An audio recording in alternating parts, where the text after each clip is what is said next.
Hey everyone, thanks for stopping by the movie Hangout. And I just want to wish legendary director John Carpenter a very happy 75th birthday.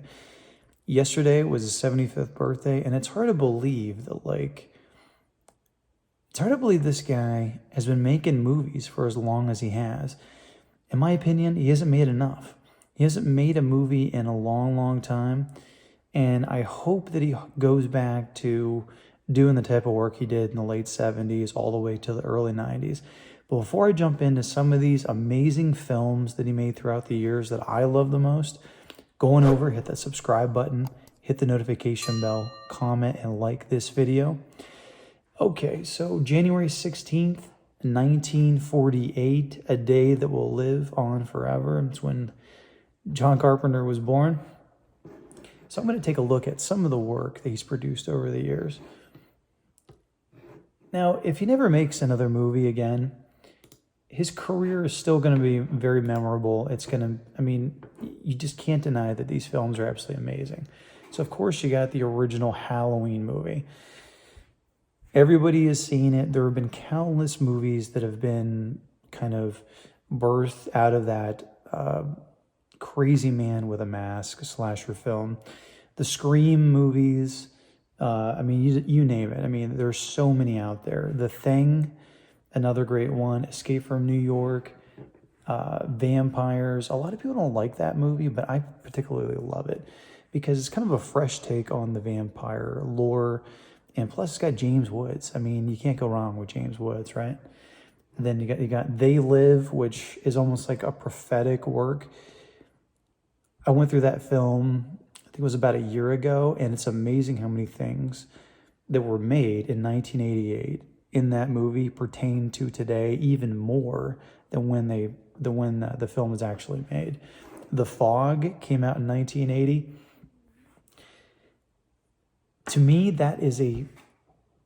it's about as perfect as a horror movie, as like a thriller mystery film you can get.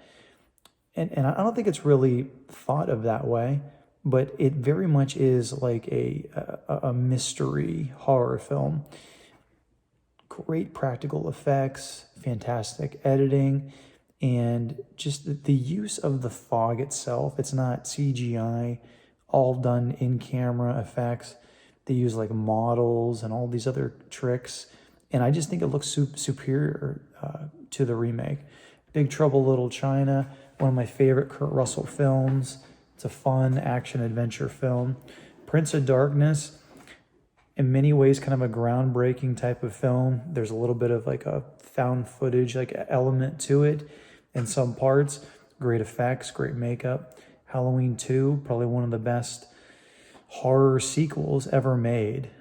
They could have just ended the whole thing right there and it would have been perfect. They didn't, but if they would have just stopped right there, it would have been absolutely phenomenal.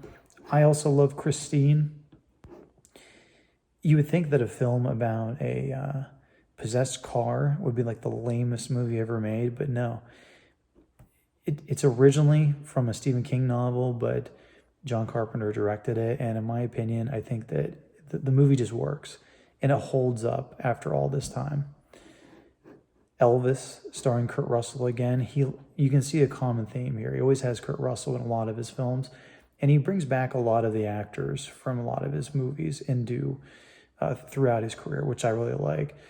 Kurt Russell just absolutely did a phenomenal job playing Elvis Presley in that movie. You go on down to Starman, which isn't a movie that a lot of people talk about, starring Jeff Bridges. It's kind of like a science fiction love story, and if you haven't seen that movie, I would absolutely check that one out. And then lastly, you have Body Bags. Again, some people don't really like that film, but I in particular, as far as an anthology movie, I really enjoyed it. And I also really enjoyed John Carpenter's acting in it, how he was like the zombie host at the mortuary. I really, really enjoyed that. I thought, he was really captivating. You kind of could see his real personality a little bit, maybe what he would be like on set. So I think that's pretty cool. But those are some of my favorite films from the John Carpenter film catalog. Let me know, like, what is your favorite John Carpenter film? Do you think that he should go back to directing big budget films, or do you think he should stay kind of like the low budget type of stuff where he's got a run and gun? Let me know, comment below. And as always, if you want to get future rants, reviews, or original content, click subscribe. Later.